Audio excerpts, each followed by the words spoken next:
Well, all right.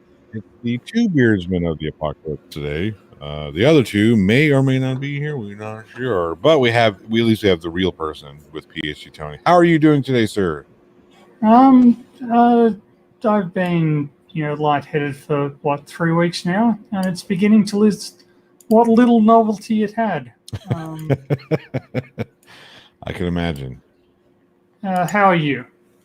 I am doing very well. Of course, it's America Day. Everybody thinks that. Well, we'll skip over the silliness that people say about America Day. But lots of explosives going on around.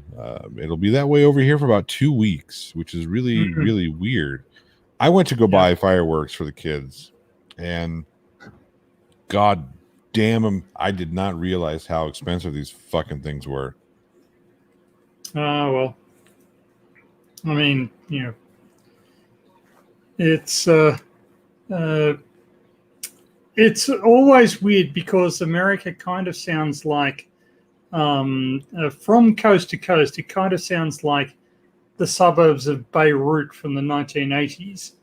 Like just this constant reports of gunpowder going off for a couple of weeks either side.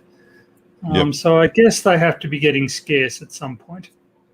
You would think. We went to, like I said, somebody said something about there being a fireworks shortage, and there were a couple of places that were sold out as of yesterday.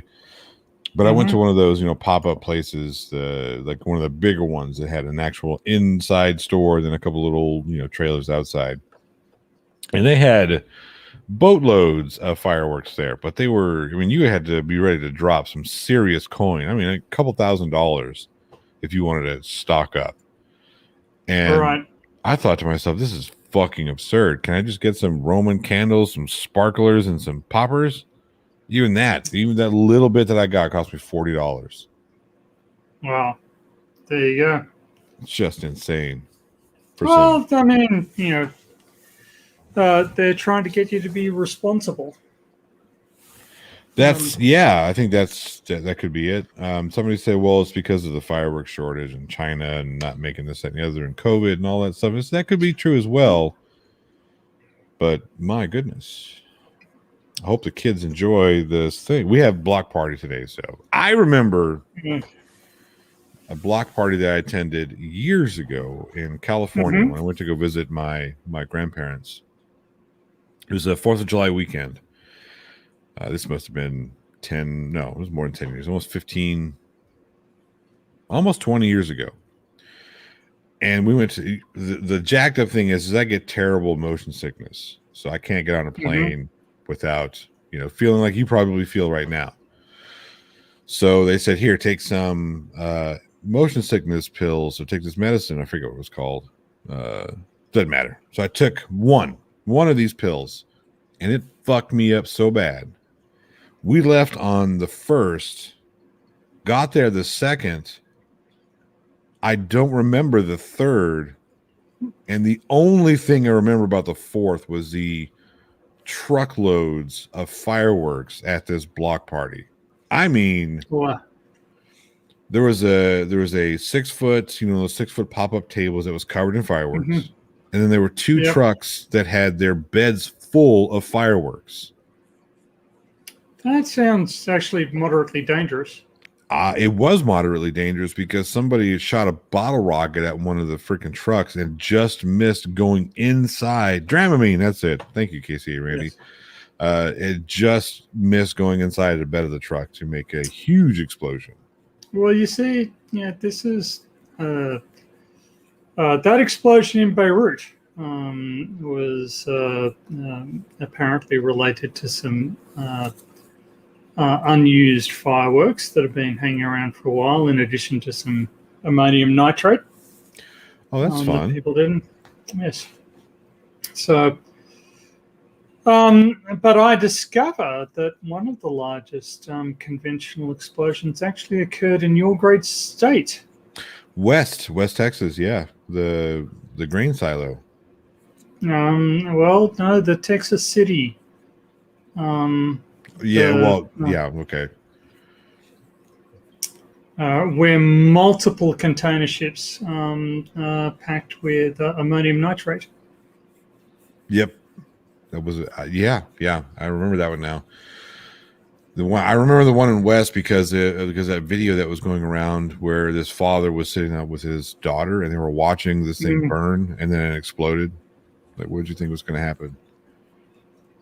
Yes, it's some people are quite strange. We had a bit of a tragedy here with people blowing up an old hospital. Actually, and so they did one of these deacon, big parties, people having picnics and that sort of thing, way over on the other side of the lake from the old hospital, and they blew it up, and some of the debris went over, and one person got hit and killed by the debris. So it's just not so much the audience's fault as the people who decided that they'd turn it into some sort of spectator sport, and the people, of course, who decided to blow it up by throwing it at the audience. Doesn't really work that well. Yeah, that's kind of a shitty one. Yeah. So there was a hospital that was they were just they were supposed to be doing a controlled takedown of it. Yeah. Somebody said, let's make it a spectacle and kill people. And now it's people's fault. Yeah. Gotta love that stuff, right? Nobody wants to take responsibility. Hey, we fucked up. We shouldn't have done this, because that means they got to pay money. Well, they did pretty much get, there was a lot of finger pointing involved in who exactly fucked up. And the government who owned the hospital, they fucked up. It was decided, but also the company that had set up the explosives, they were responsible as well. Anyway, lots of culpability. So that's lots of culpability to go around. That's a good way to start America Day over here in the States, I got to say. We could be talking about all sorts of vastly more cheerful topics than that. That's true. But why don't we go on to discussing your triumphant JLs of the other day? Because I thought you did a quite good job moderating the debate between JL and D'Angelo. Yeah, I appreciate that. The thing that was the most difficult debating D'Angelo was trying to decipher exactly what his points were to keep him on point, because he just read a lot of stuff. Like, his intro was supposed to be 10 minutes. Let him run over just a little bit. And my goodness, I could not discern exactly what he was trying to say or what his points were in that. And then when he went to his 3-point presentation, it was much of the same shit, just a bunch of monotone regurgitated shit. Yes, well, he spent most of instead of doing his introduction, I think he presented all of the material that he was going to present. And then when you said, and now your 3 strongest points, he just repeated himself and started attacking JL's points. Well, hang on, we haven't got to responding to JL's points yet. Yeah. Yeah, it was difficult to keep him on because, yeah, like I said, he wasn't very, very clear. Stop doing this when F1 is on, says Tim Haugers. I'm sure that's not how you pronounce your last name, Tim. Yeah. Well, Tim, a little tip for you. F1 is the most boring thing in the entire world, so stop watching it. Wait a minute. I disagree. NASCAR is even more boring than F1. At least F1, they make right turns every now and again. They make right turns every now and again, but it is just going around and around in circles. But the other element of it is, do you really need the sound on for your F1 watching. Is the sound really an important part of your F1 watching experience? Because you could be listening to us, doing our witty repartee. Monkey in the works. No, cricket is not a boring sport, and I will thank you to keep that sort of uncharitable nonsense to yourself. No bias whatsoever there. No bias. None at all. My uncle used to love watching NASCAR, and I never understood it. I was like, come on, where's the excitement? Oh, well, look what's going on. I said, yeah, there's 40 grown-ass men driving in a fucking circle. Yeah. Riveting. It's absolutely riveting. In fact, watching somebody doing some riveting would probably be more interesting than NASCAR. It is pretty boring. I mean, you look around, there are just darts. Vastly more interesting than Formula One racing, as far as I'm concerned. Lawn bowls, curling. I knew you were going to say curling. Sheepdog trials. Sheepdog trials. That is a bit unfair because sheepdog trials are actually gripping television. If you've never seen sheepdog trials, which are televised in New Zealand, and there's some televising of them in Australia, but it is actually really, really gripping television. The battles of wills between these dogs and these sheep is absolutely astonishing. We unfortunately, I don't think we get that channel. The boring shit that nobody watches channel. We don't get that one over here in the the Ocho, ESPN ESPN hate the Ocho. Yeah. Oh man, dodgeball, such a good one. Gave us so many good things that dodgeball show did. It did. But so back to the Otangelo debate. That was the thing that I wanted Otangelo to take away from that debate is that even though I think he's so full of shit that it comes out of his ears and definitely out of his mouth whenever he opens it, that he will have a equal footing as anybody else that comes on that show. Yeah, this was more about showing Darth Dawkins that he's a dumb piece of shit than it was about showing, giving because I've seen some of Otangelo's stuff before, and I've seen him interact with other people before, and he's not the best. He's not the best at argumentation. Well, but that being said, he's far from the worst either. I mean, he's not. That's true. I'm not so sure if you saw Santos's Santos, whatever his name is, the spiritual guru, who got on to fight the flat Earth and was just foul-mouthed, abusive, and domineering through the entire thing. And Otangelo, at least, was polite without being meek. But and he kept it civil, which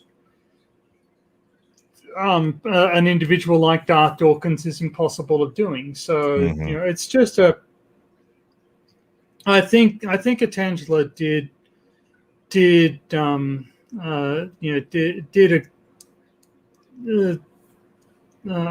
credit himself well. He's not the best debater. What I would like Otangelo to take from this is, look, if you make a personal decision to go and believe in these things, that's fine. Mm-hmm. That's absolutely fine. And nobody can or nobody should argue with you that you're wrong to do so. But it's at the point where you start saying, no, everybody should think like this. Right. And they're wrong if they don't. So I kind of wish that Otangelo would just, accept, this is the way he looks at the universe and he makes sense of it and it works for him. but other people don't have to, agree with his viewpoint. Other people can go their own way, and we can all get on. Yeah, so there are a couple of things that I shared with JL about my critiques of his arguments or his performance, not his arguments per se, but his performance. And one of the biggest ones I gave him was, if you have minutes, you need to use 10 minutes. Yeah. And I understand I'm doing the short, succinct because I knew that Otanto was going to be this, that, and the other. So it doesn't matter. In your opening arguments, and especially a 3-point presentation, it's not about what you think Otangelo is going to do. It's about you presenting your arguments as succinctly and clearly as possible with as much information as you can. At the very least, if you have 10 minutes, 8.5 is where you need to be. Yeah, well, that's true too. Especially if your argument is going to both Otangelo and JL were very comfortable throwing around the word teleological. I don't know what a teleological argument is, and furthermore, I don't care enough to go and look it up.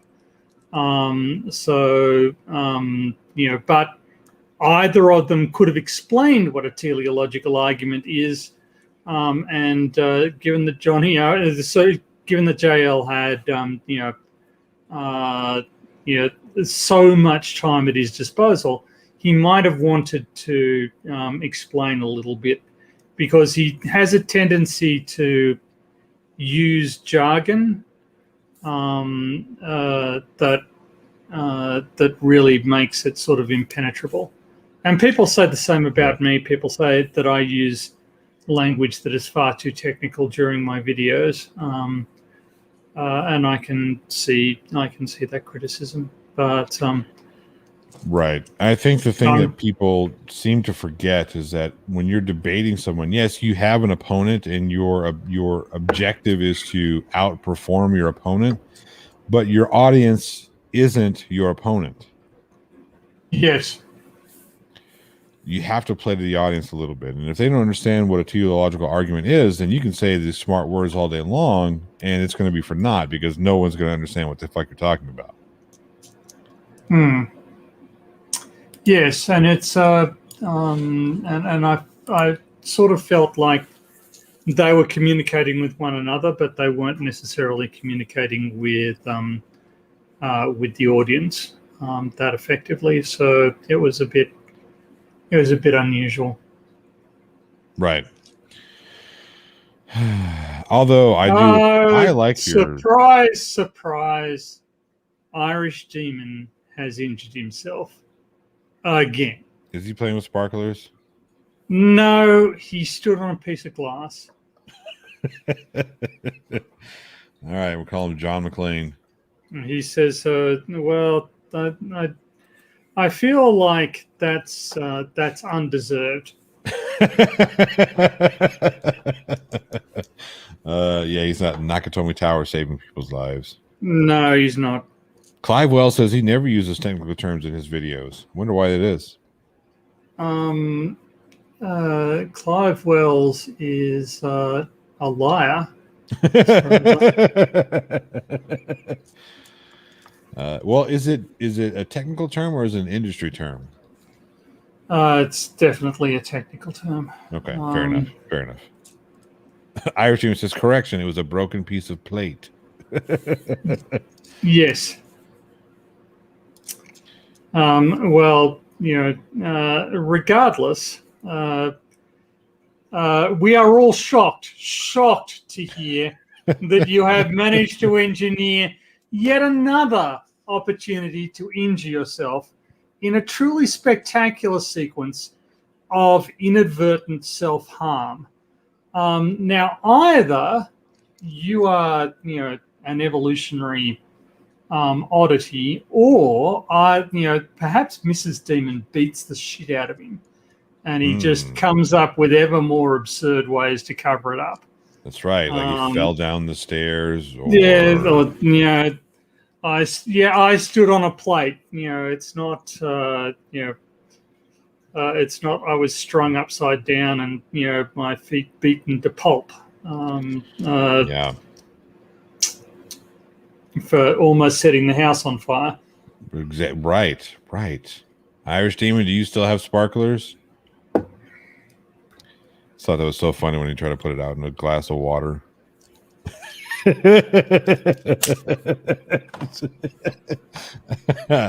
And you're supposed to be a science guy there, Demon. Yes. Well, he's a source of constant amusement and amazement. That's for sure. Mrs. Demon removed them from my person. Ooh. So what happened was he fell asleep. He left his feet out underneath the covers. He was snoring. Mrs. Demon said, "Fuck this shit." Threw a few shards of glass or shards of plate into his foot. Aha. All right. I think he's saying that Mrs. Demon removed the sparklers. Oh, from his person. That's which makes it sound a little like he had inserted them in an orifice and needed Mrs. Demon to alleviate his suffering. That sounds right. That's so funny. I mean, I've used sparklers before. I don't know what kind of sparklers that you guys have over there in good old Australia, but the ones we have don't burn you. Well, it's sort of the well, that's the thing. The sparks coming off aren't that hot, but the metal that's left behind is very hot.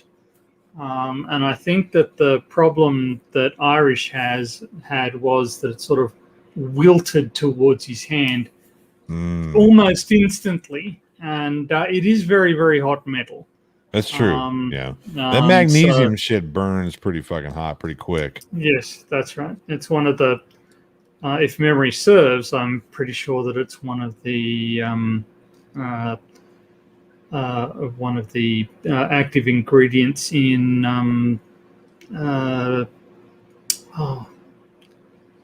now I've forgotten the name. Thermite. That's the one. I think thermite has some magnesium. I got something. I got myself a treat, and now I need to work out how I'm going to show you my new thingy. Uh-oh. What do we got going on here? So I need to look at the. So this is a periodic table of the elements. Hang on, let me put you solo. There we go. All right. And it's got little samples of all of the stuff there. That's cool. Except for the radioactive ones. So it's got little samples of what they all look like. So there you go. That is pretty cool. Daryl M says copy of Lord of the Rings.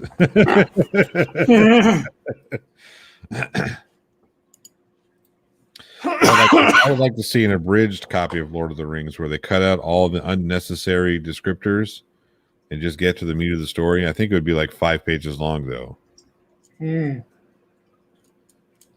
Because Jesus Christ.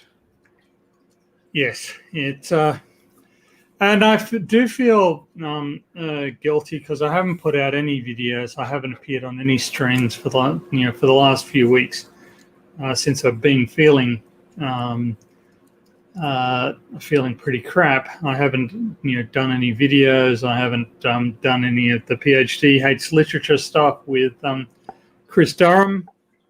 Though I did get a book of literature that I hate, so but at the same time, literature that JL loves. So so I do have that to look forward to.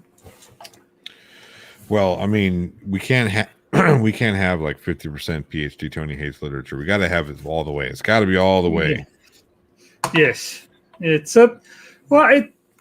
I have to say that there's another element to me not putting out any video. So I went to look at the Matt Powell video that you mentioned to me about the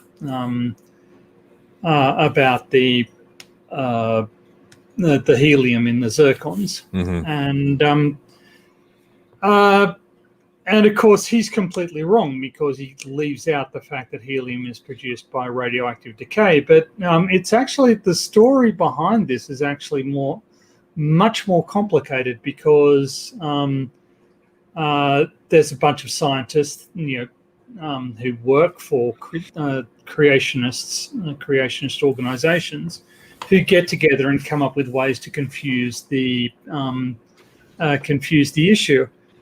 And they did an experiment where they looked at the amount of helium in particular zircons from a particular site, and they said, even accounting for radioactive, there's too much radioactive production of helium inside the zircon. There's too much helium here, and this is only consistent with a young Earth.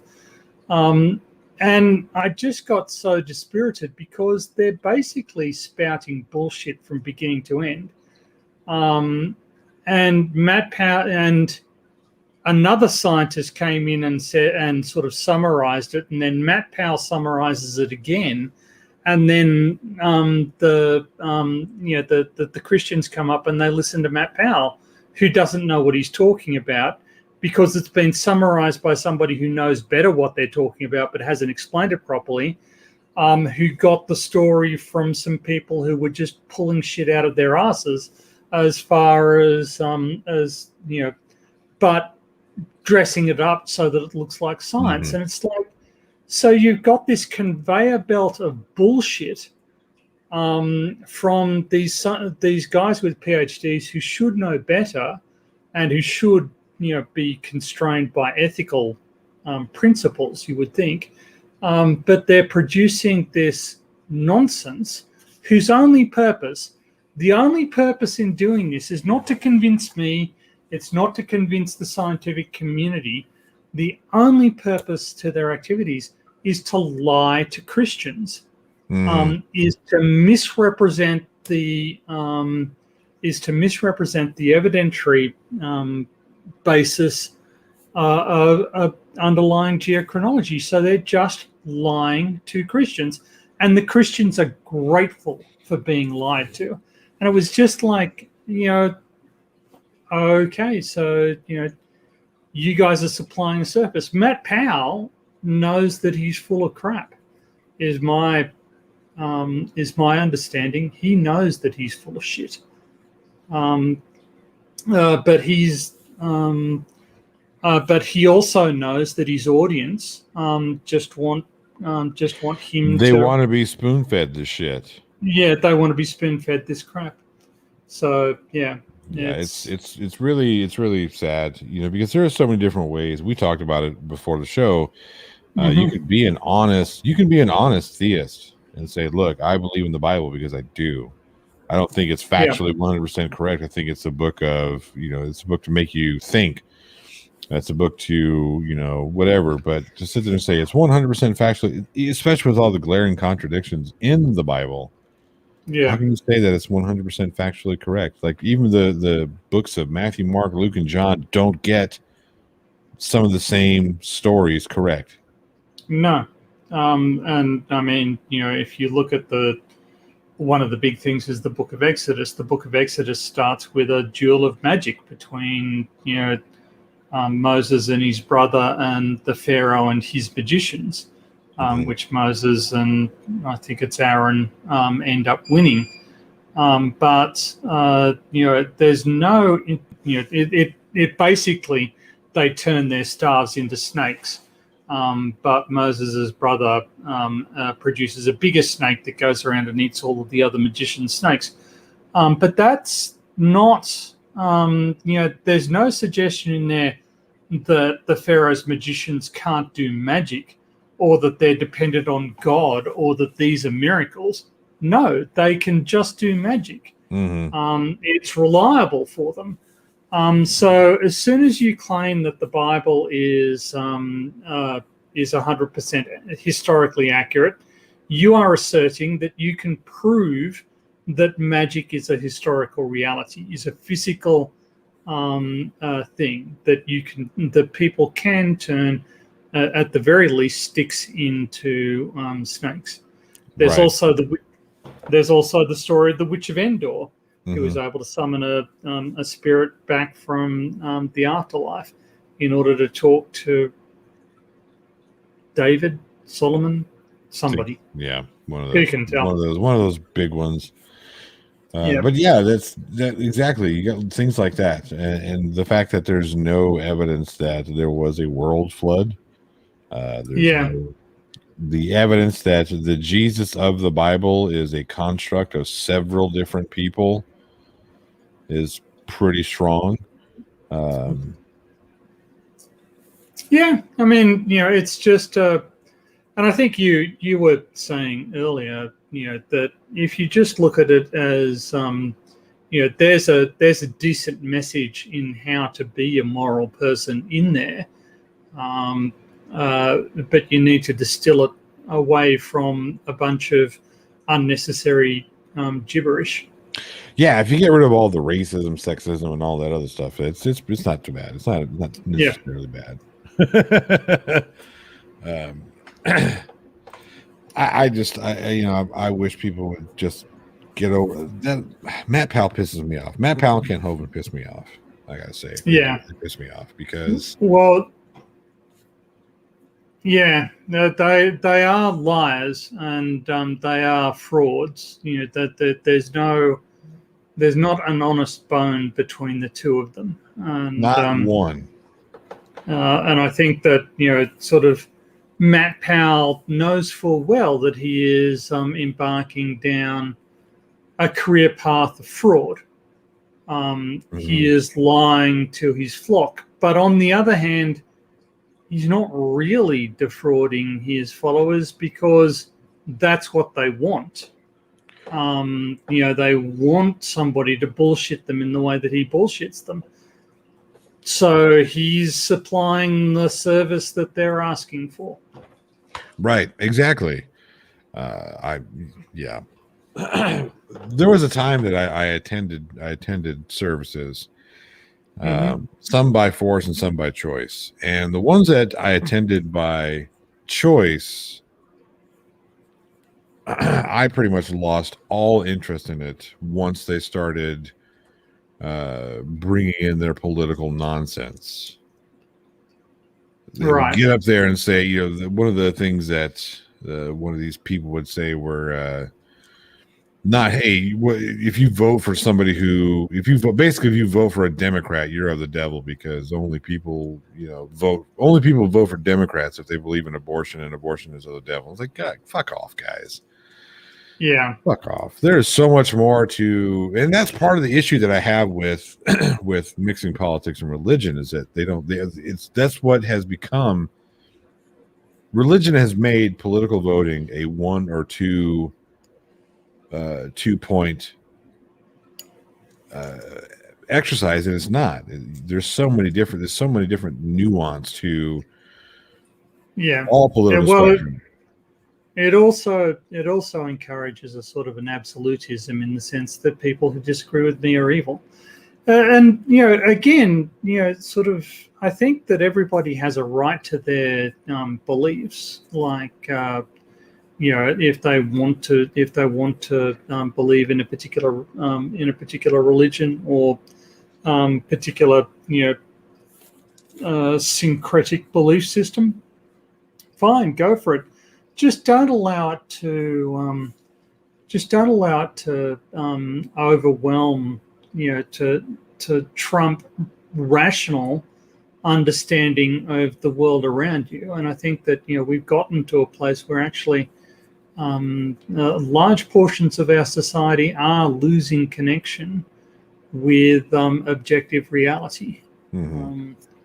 They've chosen, and this gets back to sort of the flat earthers, the young earth creationists, the evolution deniers, the anti-vaxxers. or the climate denialists, all of these people, have made a decision about which portions of reality they're happy with, and they're just going to they're going to reject anything that doesn't agree with the filter that they've decided on.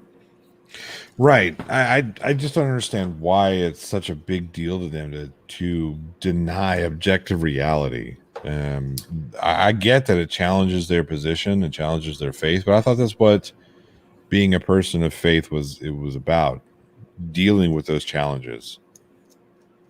That's why they call it fucking faith. Well, I think that to me the big problem is that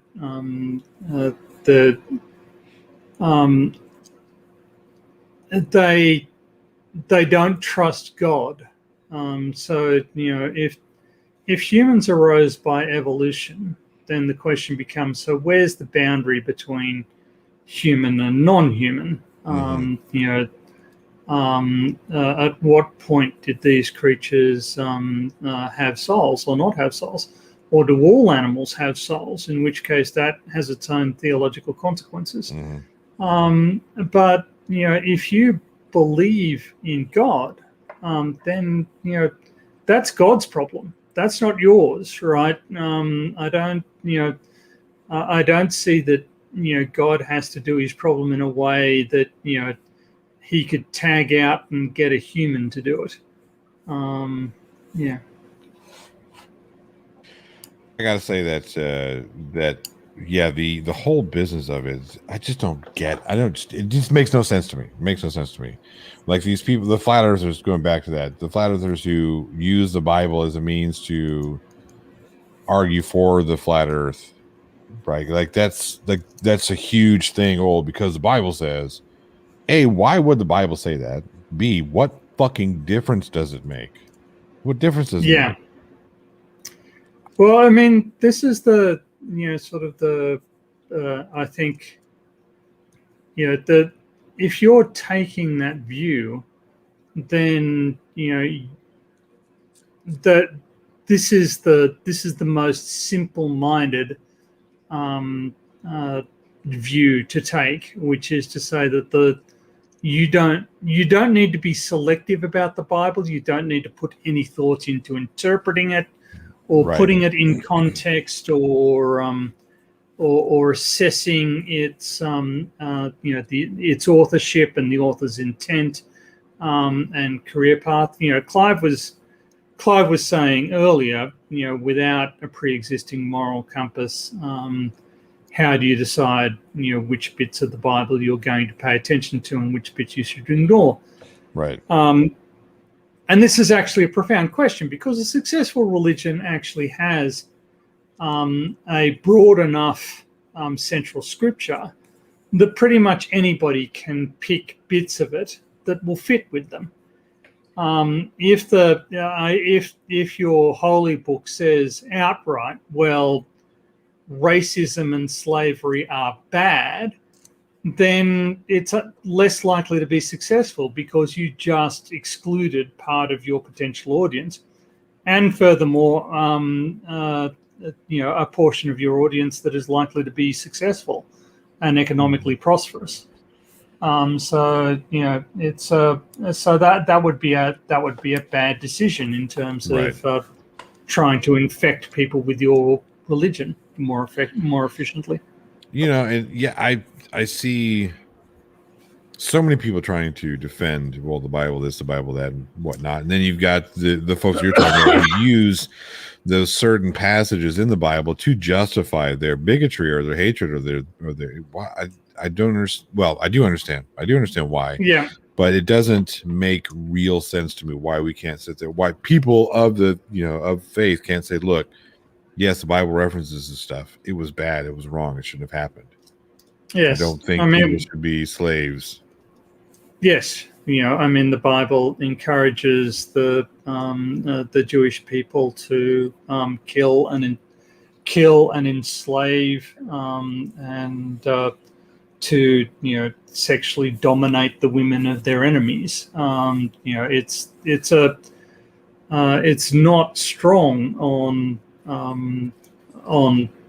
unconditional morality, Right. in some portions. And I mean, it's very difficult. I have grave problems with Atangelo's assertion that the God of the Bible is clearly moral. He clearly isn't. And that's funny on that really quick. It's like there are two different gods of the Bible. If you read the Old Testament God, that guy's an angry motherfucker. He's an angry, vengeful son of a bitch. He is an angry, vengeful son of a bitch, but also remarkably inconsistent, right? So, if you look at the story of Exodus, God makes sure that Pharaoh pursues the Israelites into the Red Sea so that he and his army can be destroyed. It says God hardened Pharaoh's heart and made him go on. So there's no free will. God made him do that. God mind controlled him. God took away the option for him to just go, we better let him go. Okay. And wouldn't there have been an easier way to destroy that army without chasing his chosen people into the Red Sea? Mm-hmm. There probably were easier ways of doing it, but at the same time, faced with a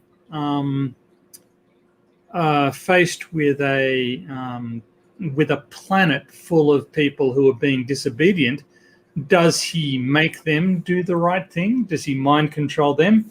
No, he kills them all in a flood. Because that's the way to do it. You just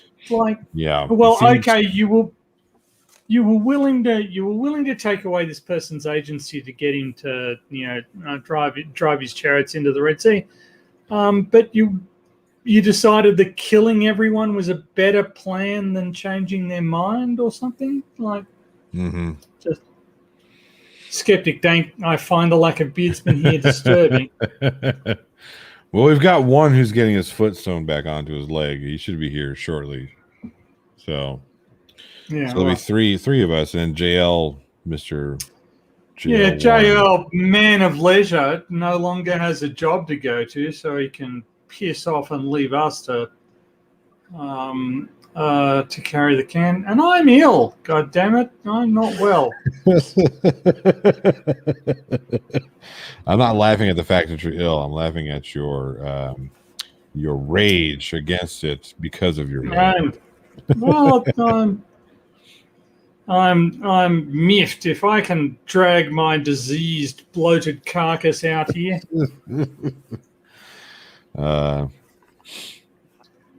We will welcome the Frankenbeard. Oh wait, that's not it. There it is. Yep. As soon as he gets his foot sewn back on, I'm sure. Yes. Mrs. Demon is probably giving him more lashings for attempting to burn down the house.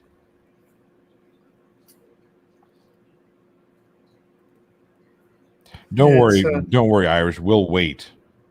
Yeah, because we've got no goddamn option, have we?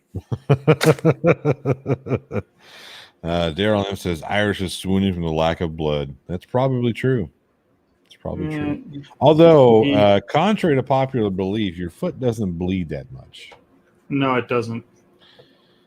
But it would do if you're a giant. That's true. One of the things about being, if you were a giant human and somebody pressed your foot, then your blood pressure would pretty much cause you to bleed out in short order, because that's the way blood pressure works. That's why we don't have giants. And you would think that people could just accept that giants don't happening, but instead we've got Mud Fossil University. Oh, for fuck's sake. Those people just boggle my mind. Look, there's a giant over there. No, that's called a mountain. No, it used to be a tree. Yeah. Just a second ago, you said it was a giant. I meant a giant tree. Yeah, it wasn't. It never was, and yeah. So Yeah. I it's, look, there's a big elephant. No, again, it's still a mountain. well, it's just a hunk of rock. Yeah, there are all sorts of rocks that look like all sorts of things. Right. Get Yeah. used to it. Yeah. Just like there are clouds Mm-hmm. or burnt pieces of toast. That's funny. Roger is great entertainment, says Clive Wells. No, yeah, no, no. Clive, you just broke PhD Tony. I disagree with that assertion. I think that Sir Sick is great entertainment when he takes on one of these idiotic productions, but I don't think Roger himself is great entertainment. But He is a source of great entertainment. We're laughing at him, not. Well, but yeah. we're laughing. Sir Sick, he put out a really good video earlier today. I can't, but too lightheaded, and I can't really remember. I need to follow Sir What it was a about. little more closely. Everybody talk about him, and I've kind of seen some of his stuff, but I don't know, something I just never really No, some of my friends think that he's a bit samey, and so they can only take him in small doses. But for me, I find him pretty entertaining. I'll check him out some more. Oh, that's right. It was Hans Wormhat. It was the top two. It was the top 10 animals that don't exist. It was Hans Wormhat's. It was a Hans Wormhat list. What? Yes, top 10 animals that don't exist. I'll have to check that out. Hans Wormhat is firmly convinced that a lot of animals don't exist. I think I've seen somebody talk about that. What was it? Not polar bears, but penguins don't exist. They're just robots. Penguins, zebras, koalas. But yeah. Didn't Man Dan do something on that once?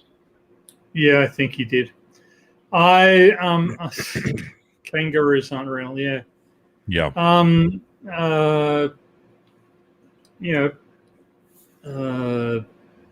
I found out something interesting about koalas that I did not know before. I'd gone through my entire life without learning this.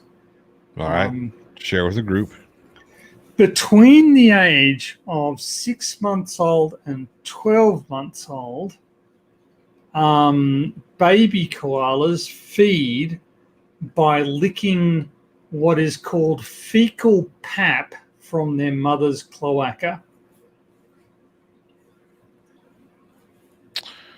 Oh. So it's called pap feeding, and it's different from poop.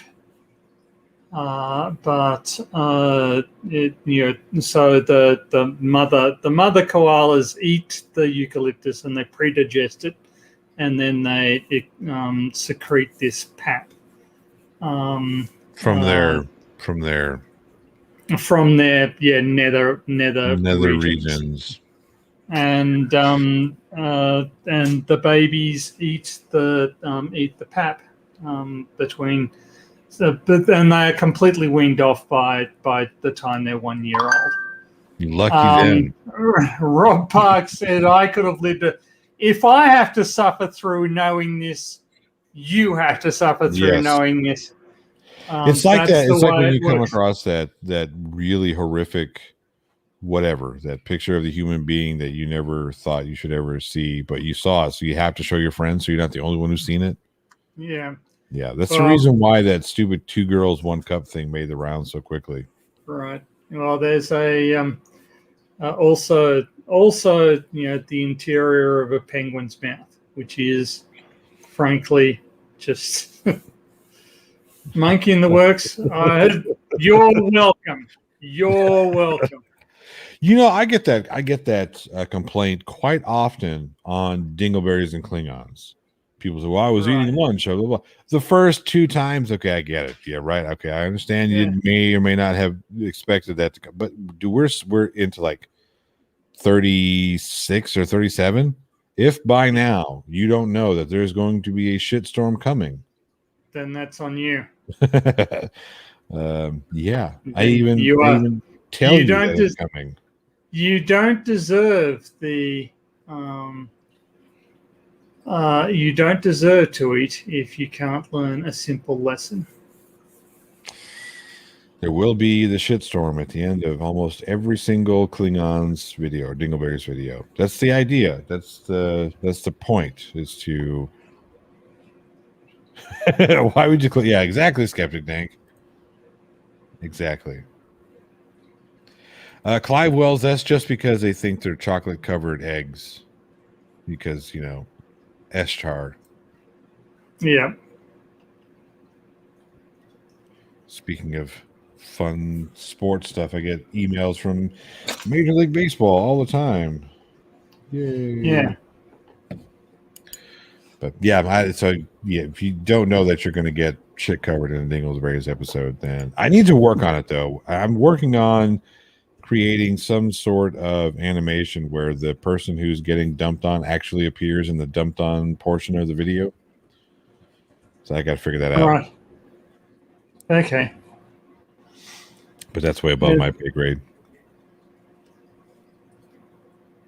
It's well, there's all sorts of stuff. If I'm currently having my channel calumniated in the chat, well, not in the chat here, but in different chat. What happened now? No, it doesn't matter. I'm just whiny. But anyway, I was struck that I'm a 53-year-old Australian. I never knew that about koalas. So there you go. You're 53 years old when you started counting after. Yeah, whatever. 3,005 years. Yes. Yep. Exactly. That's how it works. See, 3,058 we are, eh?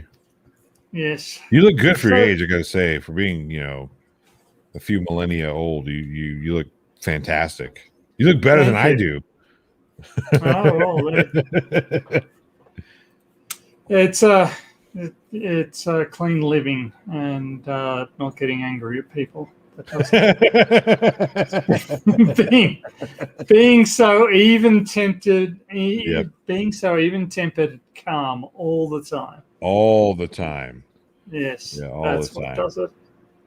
Let's see. Hang on a second. I got something for that. Where did it go? You want to see one of the cutest things in the world? Who wants to see something really cute? Just because. Sure. Fine. I'm going to show it. Look at that little rascal. Yes.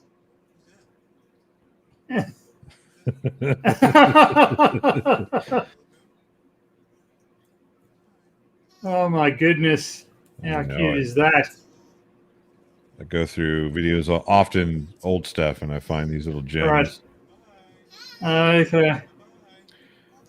That's a cutie. Such a cutie. That's adorable. She'll get mad at me if she knew I shared that, but it is what it is. This is it? Where's a good one? I don't want to do the. Well, you know what? Fuck it. We're going to do this one because. Bob the Builder, can we fix it? Bob the Builder. Yes, I fucking can. That's my favorite. That's my favorite. Yes, so good. I have a dog here that is so scared of the fireworks that haven't gone off in hours, but he won't leave me alone. He won't leave me alone. He's so scared. Poor puppy. Well. Oh.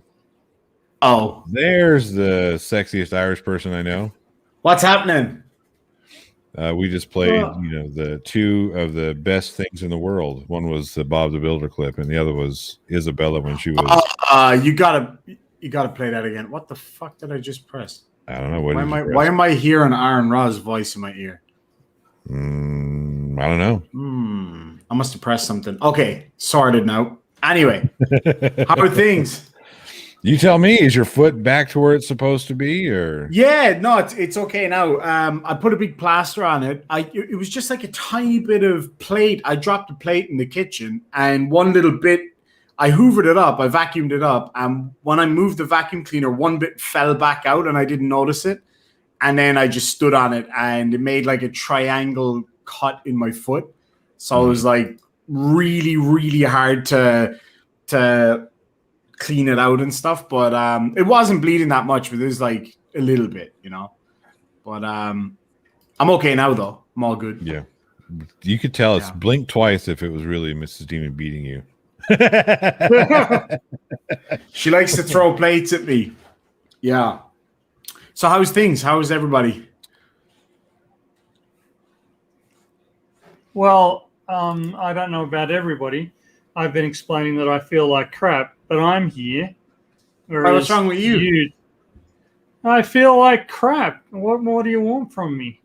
Lightheadedness, bit of nausea, occasional headaches, fatigue. Is it alcohol related or? No. Funny you say that because Jen was in bed all week with the exact same symptoms: nausea, lightheadedness, just not like no appetite, just being exhausted. She was completely blasted for the last week. She's good now, but she had the exact same symptoms. I wonder, there must be something going around. Oh, it's possible. Something. Symptoms. There are certain. Apparently, there was something going on before, but I'm not sure if that's still going on now or weird global pandemic thing going on. Something like that. Yeah, something that shut down the whole world or something. I can't really remember the. Hey, actually, on that, I was talking about it the other day. I was shocked. We had our first lockdown here in forever the other day, 4-day lockdown, and I haven't really been using social media or anything, but I was using it to get the updates because the state premier gives his updates on Facebook mostly, and I was shocked, man, by the people in the comments there, how anti-vax they are and how distrusting they are. Like I knew people would be naturally anyway, but like way worse than I thought it would be. Like people were really almost every comment was like, conspiratorial and distrusting, and it was just it was kind of a bit shocking actually. We got a lot of people over here. I don't say a lot of people. A fair few people over here that will spout that bullshit. I won't say how I'm related to these people, but it might be through a legal contract with the state. Okay. Two people may answer. Okay, so yeah. Yep. I had a discussion. Well, I had a discussion with my wife about these people, and they're distrusting of vaccines and whatnot. And my question to all you anti-vaxxers, this is my question, especially the ones in the States: have you met anybody with polio? I have. Shut up! I said in the States. You're not in the States. I'm not in the States, no. Well, I'm in a state, but state of denial. Shut up. Exactly. But no, seriously, have you met anybody with polio?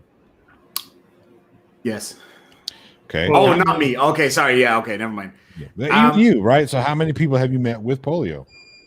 I know personally. I know two people. One I know, and one I kind of have seen around back home. Much older. That has polio, but very few. Right.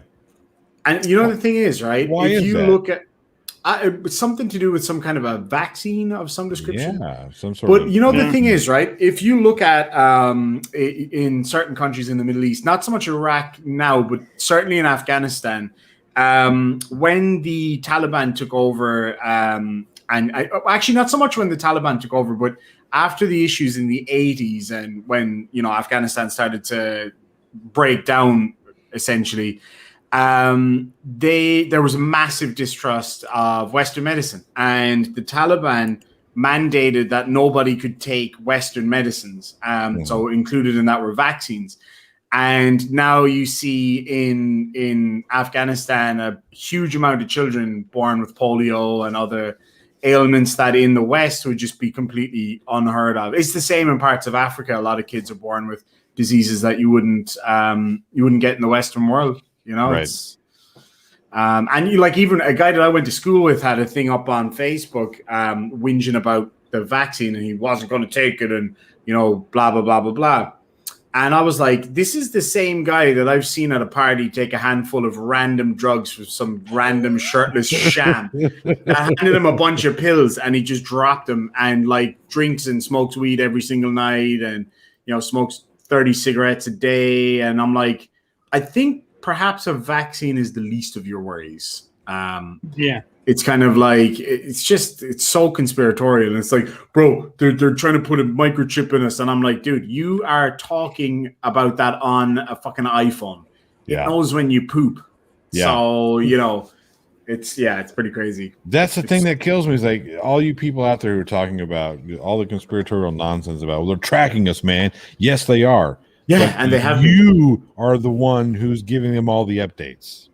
And you know the other thing? It's like, do you, Dave, I'm going to call you out, Dave, back home. Allegedly.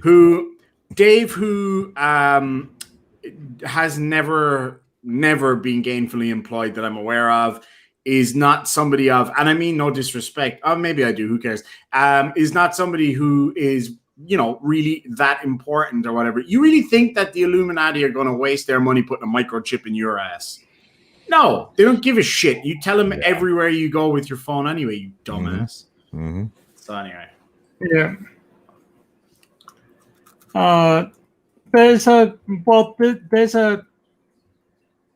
There's the other side of this, right? I mean, the more information the government collects, the harder it is to find anything that's useful or meaningful. Right. This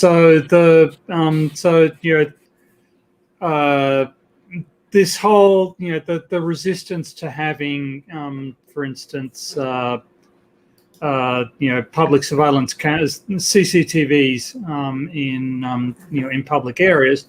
In America, you know, there was a lot of opposition to that up until 9/11 happened. But England had decided, it had had a lot of problems with the IRA for many decades. Wasn't me.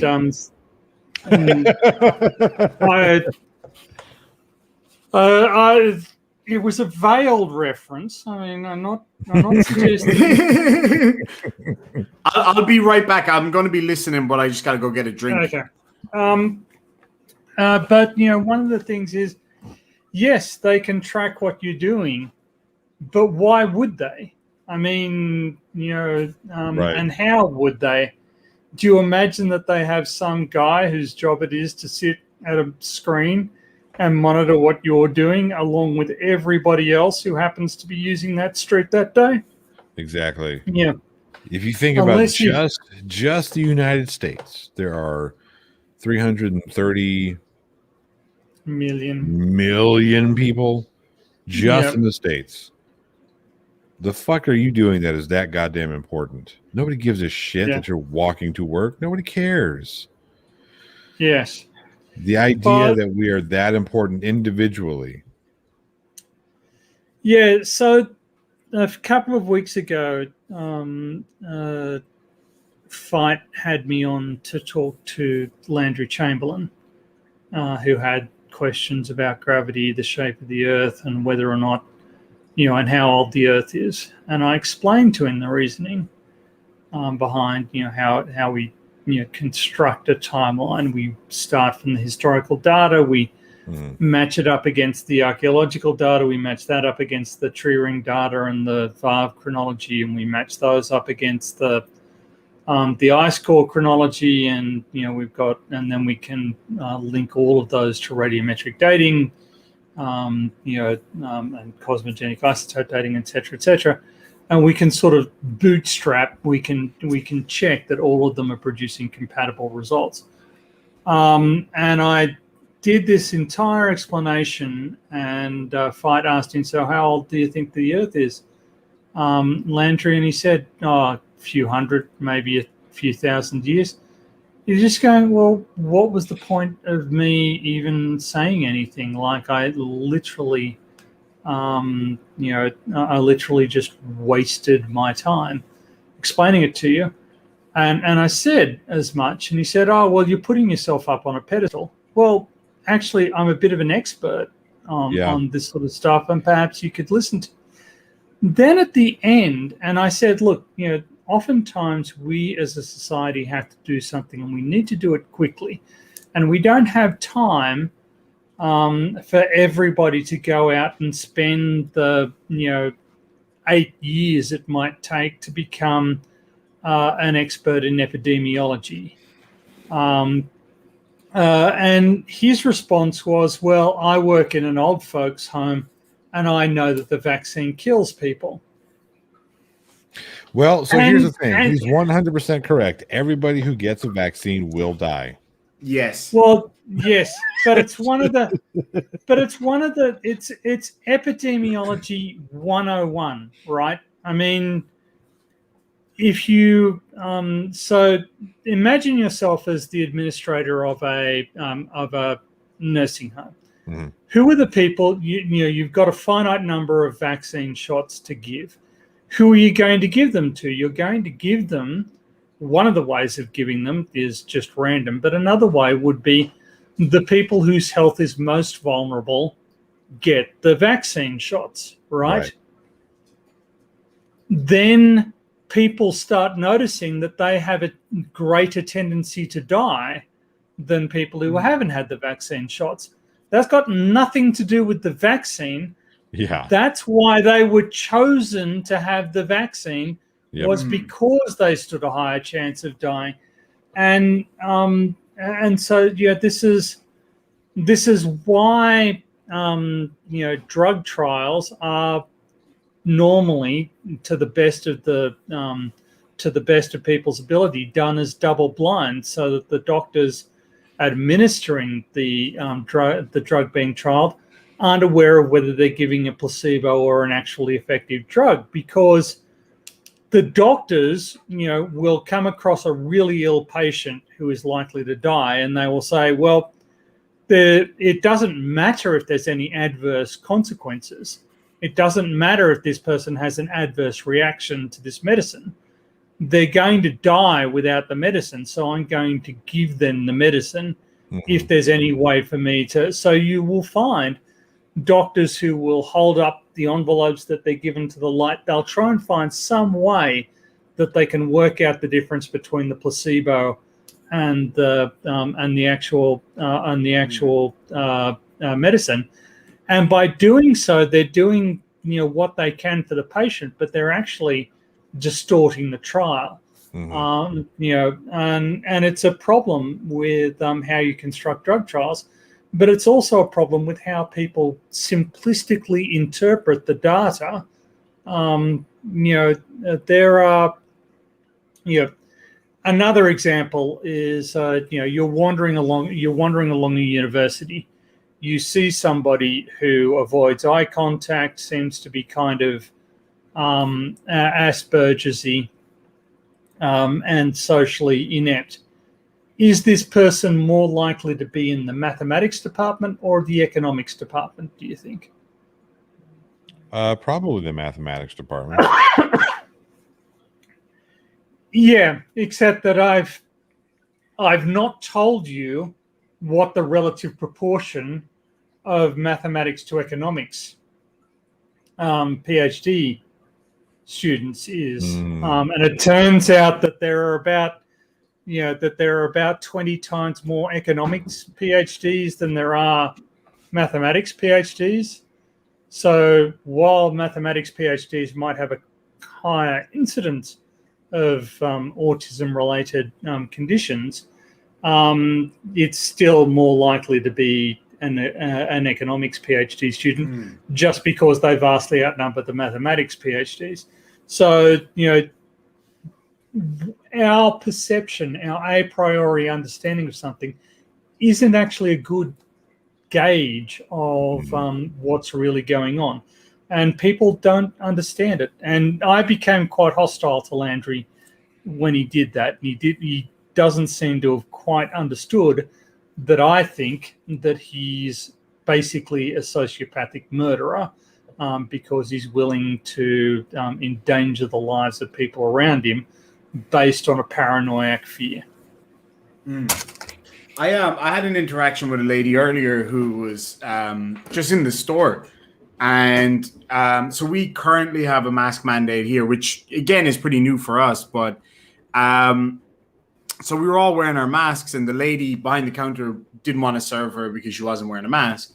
And she was holding up the whole show. And I just wanted to get home. It was rainy and stormy. And I was like, hey, lady, you've got a mask right there. Can you just put it on while you pay for your goods? No, I'm not doing that. I'm also not getting a vaccine, yada, yada, yada. I was like, look, if you don't, get this shit figured out right now, I'm just going to have to push past you because you're holding everybody up or whatever. And she was going on and on about it. And I was like, you realize, because she's only maybe a year or two older than me, I would guess. I was like, you realize that if it wasn't for vaccines and modern medicine, you probably wouldn't be here today because somebody upstream of you would likely have gotten sick and passed away or been unable to reproduce or whatever. And I'm like, vaccines have helped us so much, you know what I mean? And it's, oh man, these people, they just really get on my tits. They really do.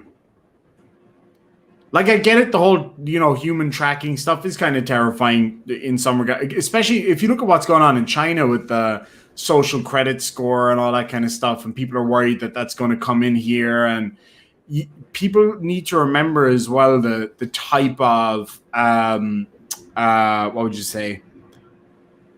I don't know, how it's all run over there, how the people operate in China. It's totally different. I've got a friend from back home who lives there, and we spoke about it at length the other day on a message thread, and he was like, it's necessary, that kind of thing is necessary there just based purely on the sheer number of people in the cities. Otherwise, everything would just be up in a heap.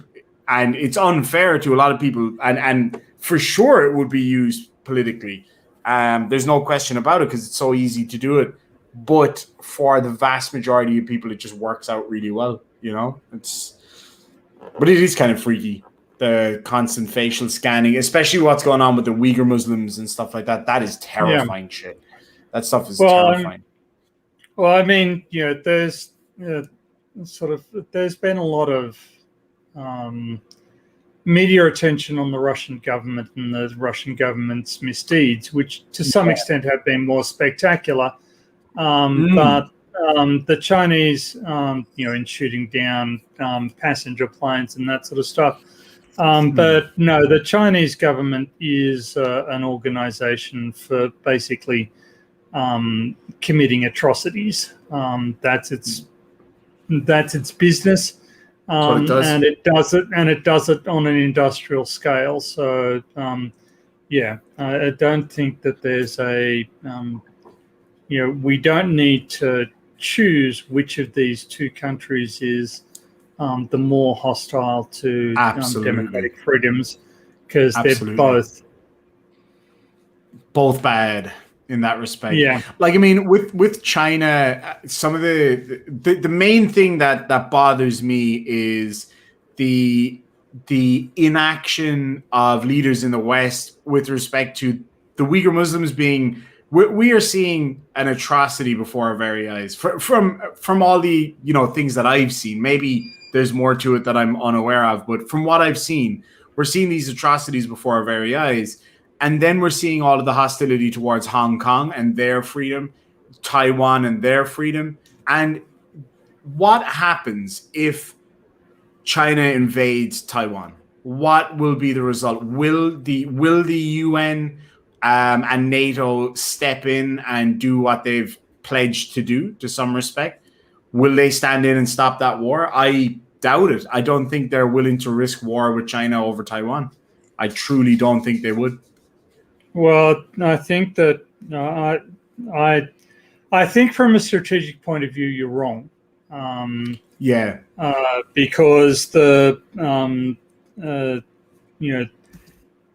if you're going to fight, it's best to do it early before before the Chinese invade Mexico, for instance. You're better off starting a fight before then. And you're better off preserving your strategic allies in the region. So, America has military cooperation treaties and, I think some bases in Taiwan. And so they're not going to let Taiwan fall over because, they're well versed in, the domino the domino effect. But I kind of think that you can be sort of high strung. You can get sort of wound up by this. But China is at the same time in an extremely vulnerable situation because they've mismanaged their population quite significantly, and they're in significant danger of losing whatever economic progress they've made in the past few decades, and once that goes, their political influence will evaporate soon after, because basically they're buying influence. They're not winning any friends. They're basically just buying enough shit that people are willing to put up with them. The Belt and Road Initiative and all that. Yeah. Well, also the allowing people access to the Chinese markets. I mean, if you want to sell to Chinese markets, then you have to not criticize us about our abysmal human rights record. And I think if you set up an office in China, you have to have a member of the Communist Party or a Communist Party officer within the structure of that business as well. I know it was a big issue with Google because Google was trying to crack the Chinese market, and there was some concerns over that. And Disney is always a funny one to me when it comes to their kind of pandering and what have you. What pissed me off about Disney, and one of the things that turned me off them entirely, was when they finished filming Mulan, and they put out a thank you to a special police force in that region, and that's the police force that's responsible for apprehending and detaining Uyghur Muslims. And I'm kind of thinking, they talk a big game when it comes to racism, and it's good that they highlight racial issues. But then when they put a poster of Star Wars in China, they remove or make very small Boyega, because they figured that an African-American face wouldn't look good on a poster in China. And you kind of think you got to put your money where your mouth is at some point, Yeah, well, that's the part of the problem there is that Walt Disney himself wasn't necessarily famous for what. Walt Disney was a racist. What? It's hard to believe. Yeah. I mean, the It guy really who is. put cartoon mice and blonde-headed, blue-eyed white princesses all over the place is a racist. No way. Get the fuck out of here. There's a thing that one of the issues with the Taiwan situation, there's so there was a Navy admiral, a U.S. Navy admiral. I can't remember his first name, last name Davidson, Admiral Davidson, and he warned Joe Biden when he was coming into office that it's not a matter of if, it's a matter of when China will try to seize Taiwan. And the current leader of the Pacific Fleet seems to feel the same way about it. But from a strategic point of view, you look at Taiwan and you look at China in terms of military power, and of course, China's military massively outweighs Taiwan.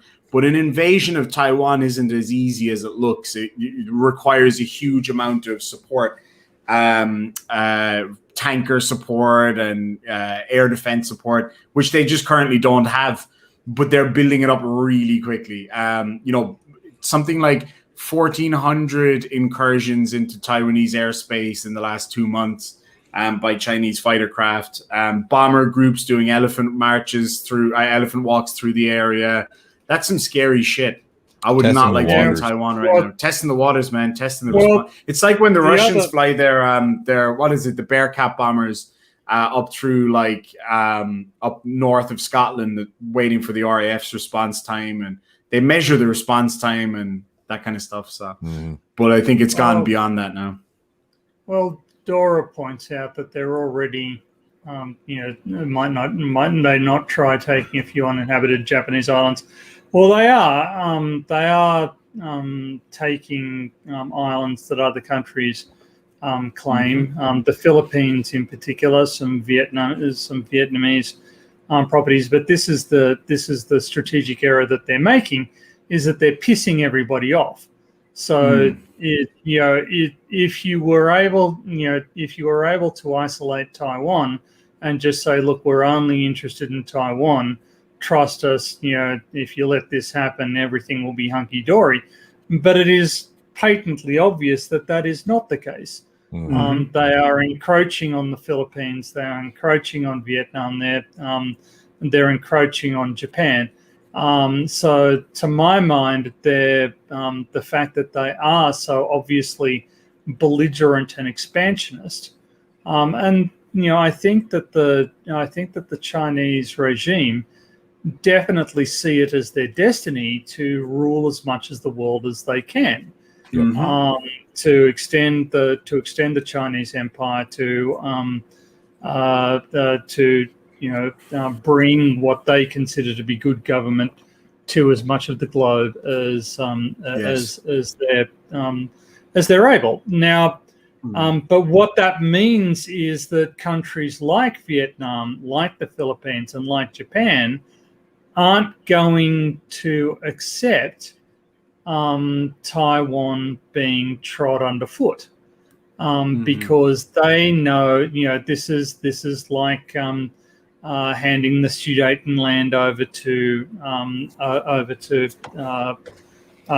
Hitler.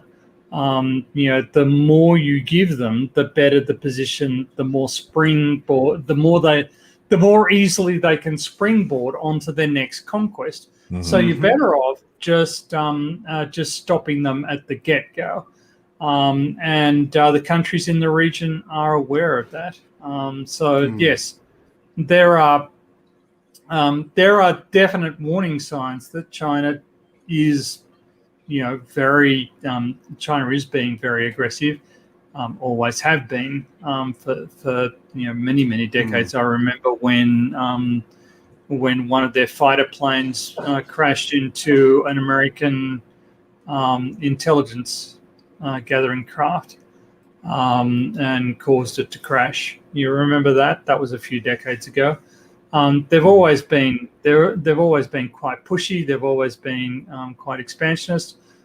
They're just continuing along that trend, but people are not willing to put up with it. So I think they would be making a major miscalculation if they think that they're going to just get away with it. It would be quite a war if it ended up in hot war in that region. It wouldn't be pretty. That's for sure. It could be the one that ends the human race as we know it. I was reading a thing the other day. There was a whole lot of French generals, and these particular generals are regarded as some of the best military strategists in the world and what have you. And they were talking about what is the most likely conflict to result in a hot nuclear war. And they seem to think it's either China not invading Taiwan, but actually China continuously encroaching into India's territory. Obviously, both nuclear armed nations, both very nationalistic nations. That's the first one. The second one is India again, but with Pakistan, because there's constant tension there. But that, from speaking to friends who are ex-military on both sides, they said a lot of that is chest puffing. But I mean, in the most recent engagement, well, the most recent well-known engagement between China and India, 25 Indian soldiers lost their lives. There was, shots fired, border disputes. I can't remember the name of the region, the Chin something. I'll look it up. So, well, yes, we often hear about disputes in Kashmir. Between India and Pakistan. And what's less well known is that actually the Chinese occupy a third of it.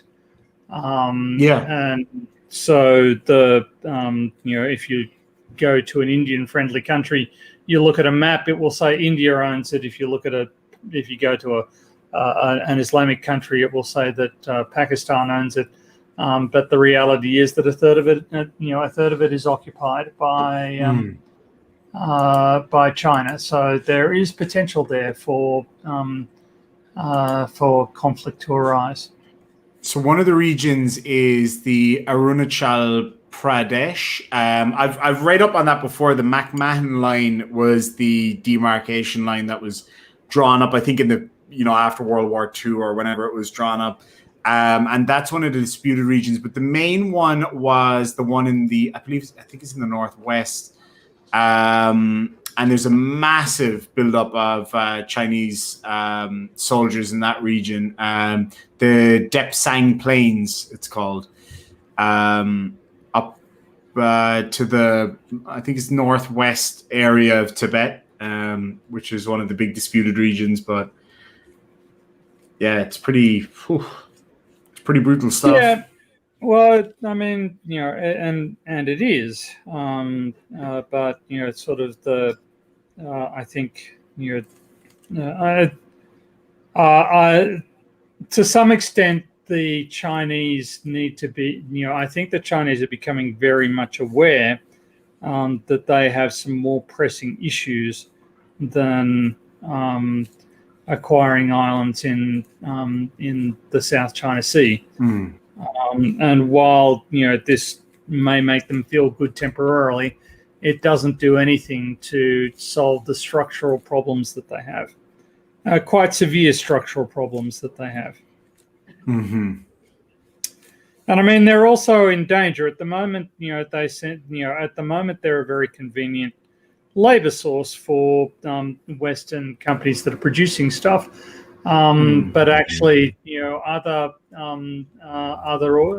countries are becoming, significantly more competitive. So it's that they have cheaper labor and they're getting to the point where they're somewhat reliable. So countries like Bangladesh, countries like Cambodia.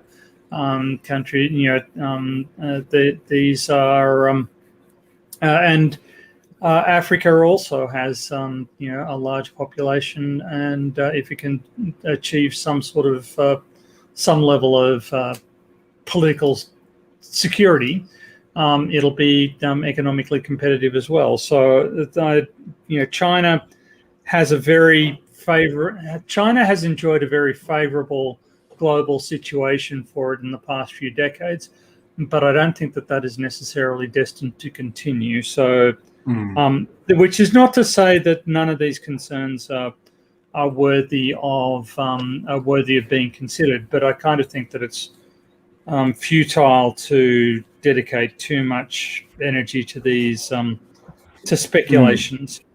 Yeah. I just want to thank Monkey in the Works for the correction. John Boyega is British. I always thought he was American. I just assumed because of the accent that he was American, but you mean that I'm not good with actors. That thick Cockney accent he's got? No, I mean in the movie. I'm kidding. I'm just... Oh, okay. I couldn't tell you what accent he has got in real life. Yeah, I always thought he was American, but there you go. I think he's from the same area that Idris Elba's from. I love Idris Elba. So that'd be what, South London? I think he's from. I believe so. I love Idris Elba. He's so awesome. I am. If there was a spaghetti monster god up there, I would pray that Idris Elba is the next James Bond. I think he would just make such a good Bond. He's getting on a bit now, isn't he? Yeah, he's got to be. He's 48. He'd be nearly 48. Wow. He'll be 49 this year. I just think he'd be such a good Bond because he's so smooth and just awesome. Yeah, I mean, certainly when he was younger, he would have been a fantastic choice for it. And as you say, he's got all of the characteristics. It looks athletic. He's just so smooth and like cool. Yeah, I just think he's awesome. Yeah, He's from Hackney. Oh, Hackney, yeah. But that's what, South London? Is this South London? Hackney.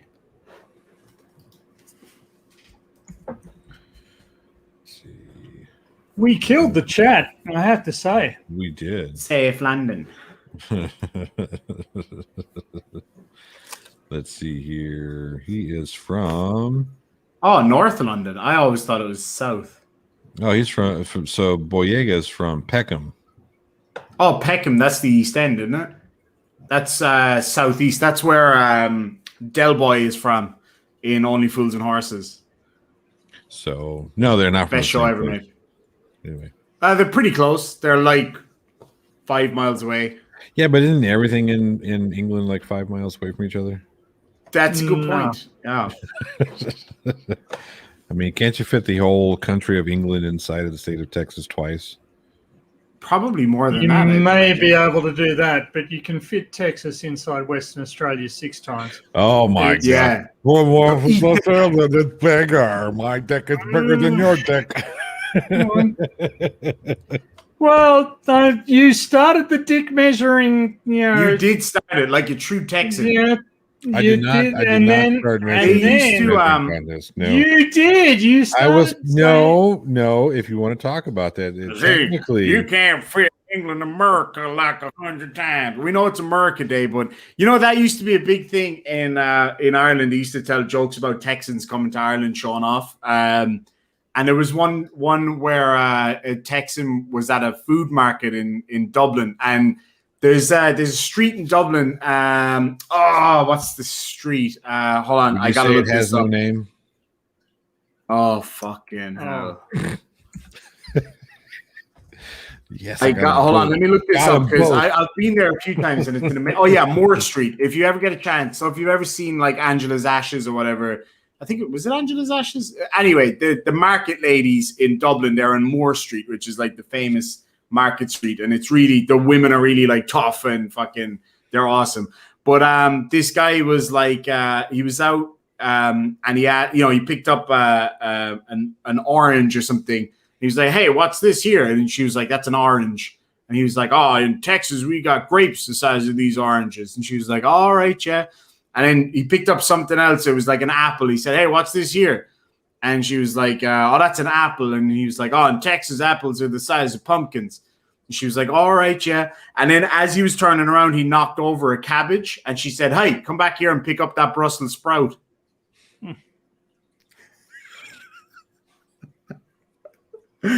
Well, I thought it was funny. You can all go fuck yourselves. Well, yeah. I mean, we've discussed this before. Like, There was a Texan came to our village one time, and he came up to a man in a bar, and the guy in the bar is a farmer, and he said he was saying, "Oh, I've got a fairly big farm now, right? About 100 acres, which is small by most country standards, but in Ireland, 100 acres is a sizable farm." And the Texan said, it takes me about 2 days to drive around my farm. And he said, "Oh, yeah." He goes, "I used to have a car like that once, too."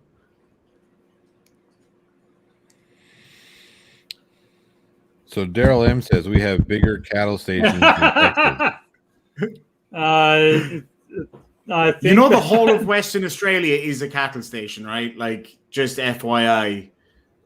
That's what I'm pretty sure. That's what Daryl M just said. That's what I They think run Oh, is that what he was getting? They run I cattle think, yeah. from Broome or up to Broome from Perth, the old-fashioned way. A lot of if there's a lot of them, they get. Yeah. What are the cowboys here called again, Tony? Drovers. Yes. Drovers, but not some of them are on horses and quad bikes, but they have droving helicopters. They're these little super light helicopters, and it's like there's a few of them die every year. It's they fly really close to the ground, and it's pretty cool, man. You guys should check it out if you haven't seen it. Cattle helicopters in Australia, it's awesome. Actually, it's really cool to watch. I don't know how it's legal, but it's so cool. It's fucking Straya. Yeah. Yeah, I still, like I said, remember the most Australian thing I've ever seen. That dude running out barefoot, cut off shorts, some weird ass tank top, fucking hunting snakes. Oh, I know the guy you're talking about. He does it by hand as well. Yes, just walking through the brush, grabbing snakes by the fucking hand. Doesn't care if it's a taipan, doesn't care if it's a fucking whatever. He's just picking up a snake. Hey, look, there's a snake. Let me grab it. Boy, check this out. He catches rabbits by hand and everything. It's pretty cool. Yeah. Yeah, he's awesome, man. Well, the thing about a brown snake, for instance, which is one of the most common snake bites you'll get, is people stepping on a brown snake. Is that you can wear whatever shoes you want. Footwear isn't going to save you. Because they're 6 to 7 feet long when they're in adult, they're likely to get you above the knee. So unless you're wearing, like fuck me boots or something like that. Yeah, leather gimp suit. Well, no, it's not about, it's my comment about him being barefoot isn't about the, snake bites. It's about all the other shit that's in the Australian outback. Yeah, man, I was out yomping through the outback a while ago, and I sat down for a minute. When I got up, I had like holes all over my ass because everything on the ground is spiky. The Australian sprites were trying to anally rape you? Man, it was bad. They were biting my ass like crazy. It was fucking everything in this country wants to kill you. Yeah. But the most Australian thing I ever saw, now most people watching this won't understand this, but Tony definitely will, and a few others in the chat definitely will. You might have seen the video. A guy, this again will make no sense to most people, on a postie bike doing a burnout holding a can of VB up over his head. That is the most Australian thing I've ever seen. That was pretty awesome. Australians do not drink VB. They do over here. Well, there you go. I stick by it. The old Victor Bravos. The other one is I've had VB, Victor Bravos. They're okay. I'm not a fan, but you know what I like, and I get a lot of abuse for it sometimes. I like Emu Export, Bush Chuck. You're right. I'm not familiar with Emu Export. It would be synonymous with the Boganry, if you will. You're right. It's considered a bogan drink, but I like it. It's good when it's cold. Man, it's good. The one thing that I don't like about Australian beer, when you go to a pub here, you never get a head on the beer. It's always flat on top. And if you were a barman and you gave someone, I have to be careful with the words. Yeah, be careful. What if you put a fizzy head on the beer, they would get pissed at you for it. Yeah, it's fucking bullshit. I remember the first bottle of Guinness I got, the first pint of Guinness I got here, and I was like, it's supposed to have a white top, right? She was like, oh, Aussies don't like a white top. And I'm like, you're Irish and I'm Irish. Like, that we don't like it that way. But that's what I've been told. I don't know how true that is, but I don't know. I've never been to Australia. I have had a lot of beers in the States, though, and they have all been a little bit of frothy top. I am not a beer drinker, so... It's got to be at least a good lips depth of froth. So whenever I worked at the Irish pub, we always made sure that it was supposed to. They said the 2 fingers when you're done pouring. About that. Yeah, about 2 fingers is about right. With a Murphy's, it's kind of hard to get a good frothy head on it, but Murphy's Stout, if you like stout, Murphy's Stout is some good. That shit. I prefer Stout over Murphy's over Guinness. Any day. most places, especially the Irish style pubs you would come in the States, it's going to be Guinness because that's what people know. Well, where I come from, Guinness is what was it? I remember I was in a pub one time with my brothers. It was an old country pub, and the people in the old little country villages would be a little bit, how would you say, kind of old school, if you will. They wouldn't be too well up now on political correctness, so to speak. I remember I went in and I asked for a pint of Guinness, and an old bloke holding up the bar, turned around and he goes, what are you drinking that shite for? He said, Guinness is for rugby players and Protestants. I was like, Jesus Christ. And it's true, like down south, it's usually the uppies that drink Guinness. Like the old folk drink Murphy's or Beamish or just whiskey. And he's like, that's for rugby players and Protestants. So I learned something interesting about Guinness, the Guinness Brewery.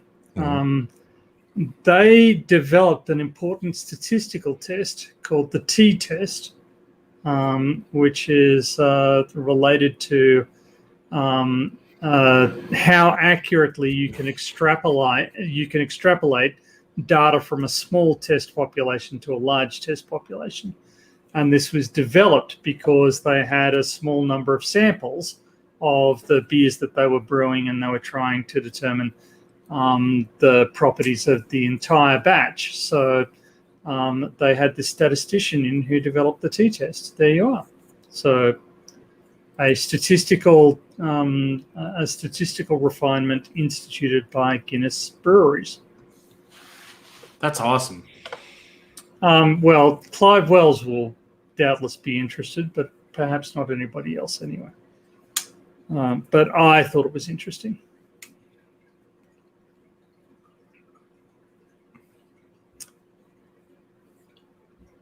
And on exactly. that bombshell. I'm teasing Tony. I like the fact that the Guinness Book of World Records they started out as just some bar rag that has grown this, thing that everybody wants to be in. Yeah. I remember when the old Beamish and Crawford Brewery was in Cork City. It was built right next. So it's called South Main Street, but it was the old main street of the city, and it's still like a Viking street. It's still cobblestoned, and it's pretty cool. Like, and so you have this. The North Gate is where like the cinema and all that shit is, and then the South Gate is where the Beamish and Crawford Brewery is. And back in the day, when the Beamish and Crawford Brewery was operating as a brewery and not as it's now a historical site or whatever, they had a main line into the pub next door, and you could get like chilled Beamish directly from the brewery, and it was cheaper. So everybody used to go to that pub. I think the pub is gone, but the brewery's still there. But they don't. I think they brew small batch there now for historical purposes or whatever. But it's and I lived right next door to the main Heineken brewery. I love the smell. Oh man, it was so good, so awesome. Yeah. There's the Miller Brewery. Yeah, I know, of all beers, Miller beer. We had two not too far from beer. Yeah, right. Two not too far. We had the Miller Brewery and then the Coors Brewery, and them motherfuckers stink. God, oh Jesus Christ! Is that before or after they make it into beer? Because it stinks both ways. And Budweiser, holy shit, man! American beer. I do like Pabst Blue Ribbon though. That's a nice smooth beer. I quite like that. It's the oldest. I think it's the oldest beer in the United States. The oldest. I really like it. Beer, I think. Yeah, I really like it. I think it's a fucking solid beer. Nothing wrong with it at all. Aussie beers are a bit weird. There's one here. There's one called Little Creatures. That's a fucking really nice, refreshing beer. But the stout here is awful. The local stouts are terrible, man. Oh my god, they put all weird hipster shit in it, like wheatgrass. Oh fuck me, dude! I went to a bar with a friend a while back, and it was like they do like all small batch stouts and all that kind of stuff, and it's like, well, this one's got a hint of hot chocolate, and I'm like, I tasted. I was like, this is fucking disgusting. It tastes awful. Like, you cannot sit there and tell me that tastes like a good stout. Oh, this one's got a hint of eucalyptus oil. It tasted like turpentine. It was awful, man. And they're all sipping it, and they're like, oh, look at him with his Guinness. And I'm like, this is 10 times better than that shit.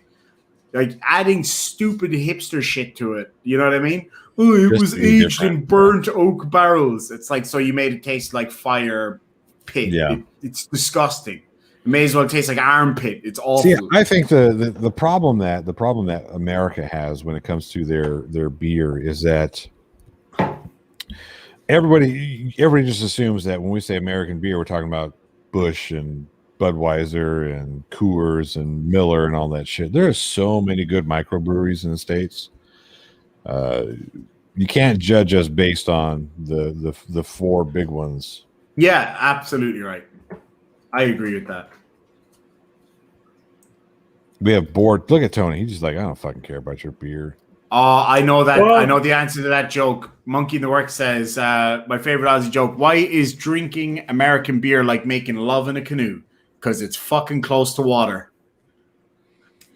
Yeah, that was the Coors and Coors Light definitely. Well, so here's a fun thing. It's one of the most fun things to do. You get these American beer snobs, right?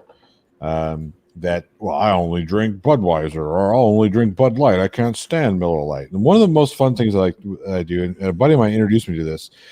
You take Coors Light, a Miller Lite, and a Bud Light, and you put them all in unmarked cans or unmarked glasses, right? Can't tell the difference. I swear to God, there was a guy who did in some Minnesota bar, and he did, I think, 100 different ones. He said, if you can correctly name all three, I'll give you whatever. I think it was like 2 cases of your favorite beer, whatever it was. And out of 100 people, 2 people did it. That is unreal, man. I've done There's it. I've done it like twice, but it's difficult. The first time I failed. I got one right. I got Coors Light. There's a beer from my hometown. It's so there's a pub. I cannot wait to take you guys there. It's amazing. It's called the Franciscan Well. It's not the And one where the guy murdered. No, that's the other one. That's also really awesome. But the Franciscan Well, the Fran Well, it's one of the oldest pubs in Europe, as far as we know.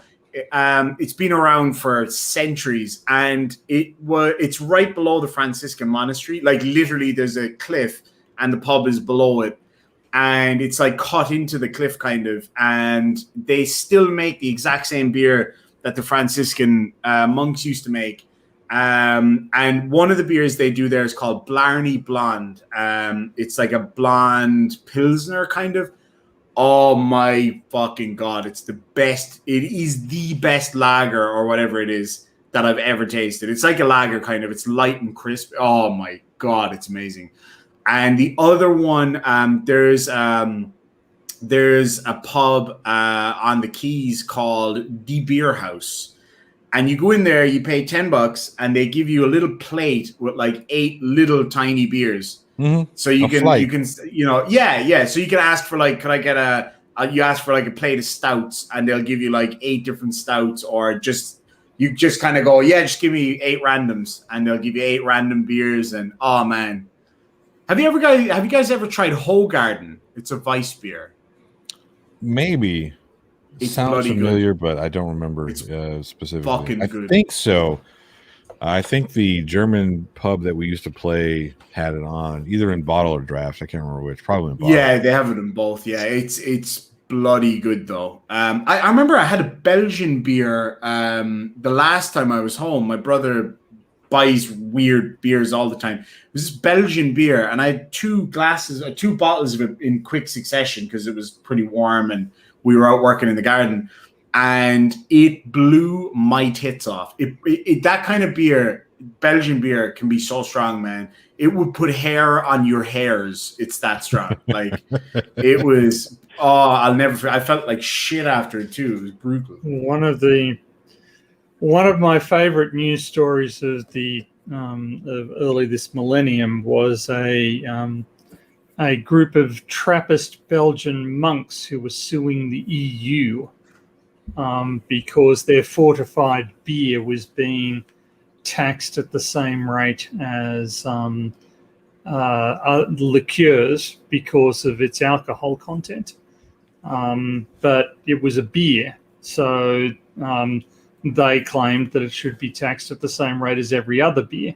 But I did like the idea that, Trappist monks were taking people to court, and I kind of wanted their opponent to call them to the witness stand. So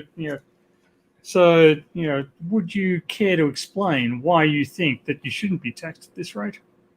See how they react. But anyway, that's kind of like the whole thing with Jaffa cakes. It was a big lawsuit, and it was. So Jaffa cakes are a delicacy, I guess, in the UK and Ireland. And they're like they look like biscuits, what we would call biscuits, or, cookies, but they're kind of cakey. And there was an actual legal battle over whether or not they were biscuits or cakes. And everybody was like, who the fuck cares? And it was because of the taxes. If it's a cake, the tax was way less than if it was a cookie. And they won it. I mean, it's fucking obviously a cake. I mean, it's not crunchy like a biscuit. You know what I mean? But you mean cookie? I got it. So the defining biscuit, exactly. The defining characteristic is how they react to being left out to the air. Oh, okay.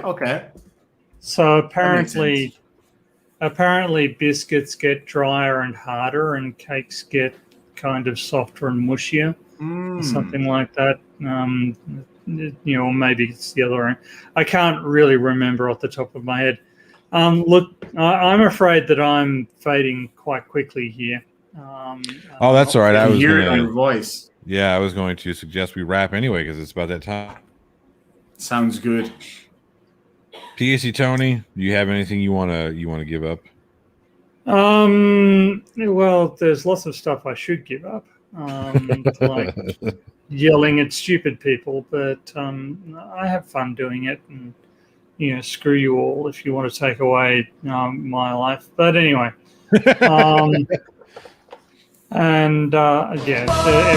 telling me that I got it. Yes, I fucking can.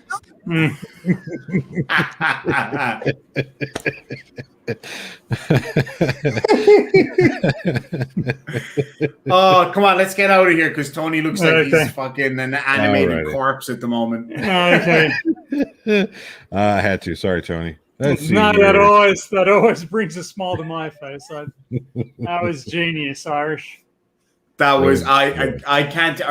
Jen can testify.